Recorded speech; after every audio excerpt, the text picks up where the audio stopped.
Queridos irmãos e irmãs, estamos no último domingo do Advento, como percebemos pelas 4 velas que foram acesas. Esse costume da coroa do Advento surgiu na Europa. As igrejas lá usam as 4 velas da cor vermelha. Aqui no Brasil se utilizou, acredito que em outros lugares também, esse costume de uma vela de cada tempo, de cada cor do tempo litúrgico. Porque sempre fica aquela dúvida, né? Qual que acende primeira, numa paróquia de um jeito e em outra paróquia de outro jeito. Não existe uma regra na sequência. Existe um costume que foi estabelecido.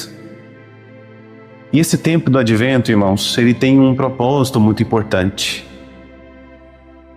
Nos preparamos para receber a presença de Jesus. Hoje o padre almoçou na casa de uma família, e aí eu percebi que no presépio já tinha um menino Jesus, né? E eu brinquei com eles, não, mas não está na hora de colocar Jesus no presépio. Calma. Para que ansiedade? Porque esse tempo do Natal e o presépio nos faz pensar nisso. O presépio é uma imagem da nossa alma, é a imagem do nosso coração. Estamos nessa expectativa, nessa espera. Assim como o presépio está vazio ainda na espera do Messias, também o nosso coração fica nessa santa espera do Senhor, para que venha nos visitar neste Natal. Graças a Deus, tivemos muitas oportunidades de se confessar, de preparar dignamente esta casa do Senhor, a manjedoura da nossa alma, para que pudéssemos receber a presença do Senhor na Santa Comunhão. Espero que todos possam lutar e perseverar na graça, para que no dia do Natal todos possamos receber a presença de nosso Senhor Jesus Cristo. Não apenas no Natal, mas durante toda a nossa vida, estarmos na presença do Senhor. E é interessante que todos os anos, já no finalzinho do tempo do Advento, vamos percebendo que o Evangelho, a palavra de Deus, vai nos colocando algumas pessoas importantes. Antes de falar propriamente do nascimento de nosso Senhor Jesus, a palavra de Deus nos coloca algumas figuras. Quem escutou o Evangelho essa semana percebeu que primeiro nos colocou, a igreja nos colocou o Evangelho que fala do nascimento de João Batista, aquele que batizou nosso Senhor Jesus. Claro, o batismo de João é diferente do batismo como nós compreendemos antes. Hoje, o batismo de João era um batismo de arrependimento, de conversão. O verdadeiro batismo somente veio após Jesus Cristo. Então não é que Jesus tinha alguma sujeira para ser limpada. Não é que ele tinha algum pecado para ser purificado, não. O batismo de Jesus, esse não é o tema da homilia, mas precisamos entender, né, quando falamos aqui de São João Batista. É um batismo simbólico, que abre para nós esse grande sacramento. Pois então, os pais de João Batista eram estéreis, mas por causa da idade eram muito velhos e não podiam ter filhos, e Deus diz que eles terão filhos. Olha só que interessante. Deus gosta de agir na contradição, no paradoxo, no contraste. Olhando para a vida de Jesus, para a vida de Nossa Senhora dos Santos, e de hoje de maneira especial de São José, porque vamos falar mais sobre ele também, percebemos que Deus muitas vezes age nas coisas que parecem ser impossíveis estar à presença dele. Por exemplo, somente um cristão pode dizer, diante de uma doença, diante da descoberta de um câncer, da descoberta de um tumor, somente o cristão que acredita em Deus pode falar: eu recebo essa doença como uma graça, um dom de Deus. Como assim? Como que algo que é objetivamente um mal, uma sentença de morte, que para muitos é uma sentença de morte, o câncer, embora não seja, muitos que estão aqui já passaram pelo câncer, foram curados. O que é de fato uma coisa aterrorizante, horripilante. Como que pode algo ser tão difícil, tão doloroso, ser ao mesmo tempo uma oportunidade de Deus para a nossa conversão, para a nossa santificação. Deus gosta de fazer isso. E a liturgia de hoje nos mostra isso de maneira maravilhosa. Quando, na profecia de Isaías, Deus disse: eis que darei um sinal. Uma virgem conceberá e dará à luz um filho, e lhe porá o nome de Emanuel. Quando nós escutamos essa profecia que está em Isaías 7, versículo 14, todos nós escutamos a primeira leitura, para nós é muito fácil de escutarmos isso, entendermos, porque sabemos, pelo menos acredito que nós sabemos, que Nossa Senhora permaneceu virgem antes, durante e depois do parto, e que ela não teve nenhum filho além de nosso Senhor Jesus Cristo. Nós católicos sabemos muito bem disso e não precisamos questionar disso. Mas imagina alguém escutando isso pela primeira vez. Quando alguém abre pela primeira vez a Sagrada Escritura e escuta que Deus mandará um sinal. E que sinal será esse? Será no céu, uma coisa maravilhosa, uma coisa esplêndida? O sinal é uma mulher, uma virgem que concebe. Esta é a contradição, irmãos, para a nossa cabeça, para o nosso raciocínio. Deus confunde a nossa sabedoria, mas não é a primeira vez que isso acontece. Se voltarmos um pouquinho mais na história, vamos ler a história do rei Davi. O que menos tinha chance de ser o rei, o que menos tinha capacidade, o que era mais fraco, o que era mais jovem. E a palavra de Deus faz questão de dizer que ele não tinha capacidade nem de andar com a armadura de um guerreiro. É justamente esse homem que Deus usa para derrotar Golias e o exército dos filisteus. E através desse homem, deste rei Davi, estabelecer depois a descendência messiânica. Porque nosso Senhor Jesus descende diretamente do rei Davi. Como sabemos disso? Pelo próprio testemunho da Sagrada Escritura do Evangelho de Mateus que escutamos esses dias. Quando escutamos aquela lista enorme, né, da descendência de Jesus, até chegar em José. Aí que pensamos, por que Jesus é descendente de Davi se ele não compartilha do sangue de São José? Jesus tinha apenas, podemos dizer assim, o DNA da sua mãe. É certo dizer isso. E a Sagrada Escritura não coloca a descendência de Nossa Senhora, embora acreditamos que também ela fosse descendente da família Davi. Mas a Sagrada Escritura coloca apenas a genealogia, a árvore genealógica de São José. Como isso pode acontecer? E aqui precisamos entender também um contexto. Quando São José se casou com Nossa Senhora, legalmente, ele, e espiritualmente também, ele se torna o verdadeiro pai de nosso Senhor Jesus Cristo. Nós usamos a expressão pai adotivo, que para o nosso contexto faz todo sentido. Mas, irmãos, se olharmos profundamente quem foi São José, ele foi verdadeiro pai de Jesus. E inclusive as pessoas da região lá não chamavam São José de pai adotivo, mas de pai verdadeiro. Quando Jesus começa a fazer os seus milagres, alguns olham e falam, mas espera aí, não é aquele o filho do carpinteiro? Que carpinteiro era esse? Estamos ali com a imagem de São José Operário, né? O padre fez questão de ser São José Operário, que eu também tenho uma devoção muito grande a São José, também vocês. Mas aqui, nosso olhar agora se volta para São José. Este homem escolhido por Deus. Não se escuta quase nada da boca de São José. Mas por isso mesmo ele é tão grande. Porque um homem de verdade não precisa dizer.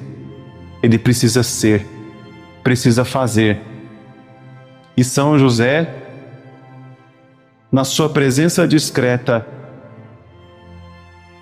foi muito, se tornou grande, não pelas palavras sábias, mas por uma atitude que marcou profundamente a história da humanidade. Qual atitude foi de São José? Obediência. Claro, São José tem muitas virtudes. Ele foi humilde, ele foi bondoso, ele foi justo, como a própria Sagrada Escritura diz.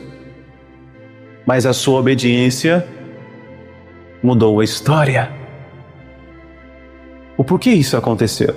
Se São José, por acaso, tivesse decidido realmente abandonar Nossa Senhora,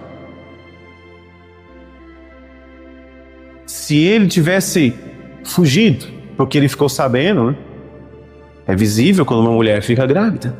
Espera aí, eu vou casar com uma mulher que já está grávida? E ele pensou apenas, para eu não prejudicar Nossa Senhora, eu vou abandoná-la em segredo. Que homem, meus irmãos! Poderia muito bem espalhar para todo mundo a notícia. Poderia muito bem pegar a própria Sagrada Escritura, o Antigo Testamento e falar, olha o que a lei diz. Uma mulher que tem um filho antes do casamento, vamos condená-la à morte. Mas como o coração dele estava em Deus, ele faz o que é certo. Em segredo decide abandoná-la. Mas espere aí, como pode ser santo um homem que faz isso? Olha, São José ainda não sabia da sua missão. Pode parecer estranho quando escutamos, ele decidiu abandoná-la em segredo, e a gente pensa, como assim abandonar Nossa Senhora? Sim, ele ia fazer o certo. Ele estava corretíssimo, porque ele ainda não sabia da sua missão. Até que um anjo aparece para ele em sonho e diz, para que ele não tenha medo de receber Maria como esposa, porque ela concebeu pela ação do Espírito Santo. Que interessante, irmãos. Os santos, São José, Nossa Senhora, eles não receberam um manual de instruções. O anjo, quando falou que José teria essa grande missão de acompanhar Nossa Senhora no cuidado, na formação humana de Cristo, o anjo não falou, olha São José, toma cuidado, porque daqui 9 meses, quando essa criança nascer, o rei Herodes, ele vai lá mandar matar as crianças. Eu estou te falando já antes, São José. Eu sei das coisas. Já vai procurando umas passagens aí para o Egito. Vocês vão sair com pressa, desesperado, porque vocês vão precisar ir para o Egito para poder fugir da morte. Já vai entrando em contato com as hospedagens, com os hotéis lá do Egito. Já vai vendo com a galera lá um jeito de ir vocês ficarem lá. Já vê com alguém aí que tem um meio de transporte, que tem um burrinho, um cavalo. E outra coisa, quando Jesus tiver 12 anos de idade, fica de olho nele, porque ele vai se perder no templo e vocês vão ficar 3 dias procurando ele. Foi essa a história? Deus não revelou para eles. Como tampouco não precisa nos falar tudo o que vai nos acontecer. Porque se estamos na presença de Deus, e o nosso coração, como o de José, está resignado em fazer unicamente a vontade dele, pode vir qualquer situação, que saberemos exatamente o que fazer. O homem que é justo, o homem que tem a decisão de querer fazer a vontade de Deus, receberá do mesmo Deus a graça, a força, a luz e todos os sinais possíveis e necessários para realizar a vontade de Deus. E com certeza, cada um de vocês olhando para a própria vida, e eu também como padre, se Deus tivesse me mostrado tudo que eu ia passar antes de entrar para o seminário, eu acho que eu não entraria, não. Até nisso, manifesta a bondade de Deus em se esconder. Porque Deus se mostra a nós todos os dias. Ele fala conosco todos os dias. E precisamos não amanhã, não depois de amanhã, mas hoje de escutar a voz de Deus, de fazer a vontade dele hoje, no estado de vida que Deus te chamou, na missão que Deus te colocou. É hoje, agora, é dia da salvação, é hoje, como diz nas canções que cantamos no Advento. É hoje o dia da salvação, chegou para nós, é hora de despertar, vamos acordar para Deus. Quantos adventos ainda, quantos natais são necessários ainda para tomarmos essa decisão, fazermos a escolha de Deus, como São José que escolheu. Ele poderia ter dito não, mas ele disse sim. A história seria diferente, com certeza. Deus daria um jeito de se encarnar, Deus daria um jeito de que Jesus viesse, talvez escolher outra pessoa. Se José tivesse dito não, e se, não sabemos, mas ele disse sim. E porque ele disse sim, ele colaborou com a obra da salvação. E hoje o proclamamos como santo, nosso patrono, nosso intercessor, exemplo de justiça, de bondade, de caráter, de prontidão e de abertura à vontade de Deus. Sabemos que os filhos se tornam uma imagem, uma cópia dos pais.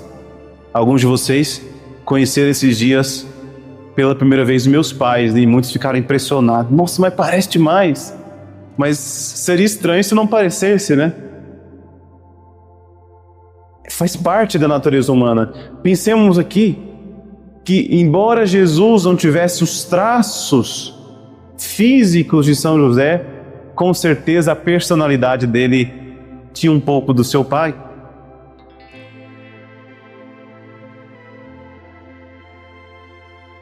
E aqui aos pais, não é? Que exemplo estamos dando aos filhos? Que caminho estamos mostrando a eles? Queremos que nossos filhos sejam honestos, queremos que nossos filhos sigam o caminho da justiça, que amem quando crescerem as suas mulheres, que rezem. Que pai não ia querer que o filho fosse assim? Mas será que estamos fazendo isso em nossas próprias vidas? Está chegando o tempo do Natal. O presépio está preparado. E o nosso coração, como anda?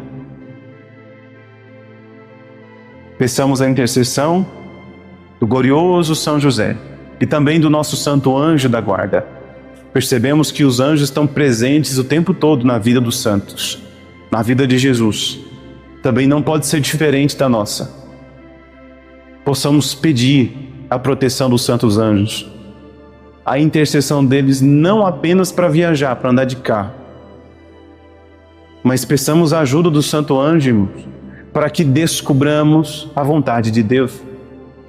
Quem está aberto à ação do santo anjo vai conseguir discernir o que Deus quer para você. Os anjos são mensageiros de Deus, são pessoas com uma individualidade própria,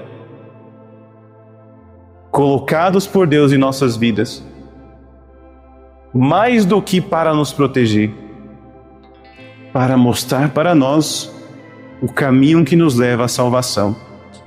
E para todos, independente da vocação, o caminho da salvação passa pela obediência. São José, rogai por nós.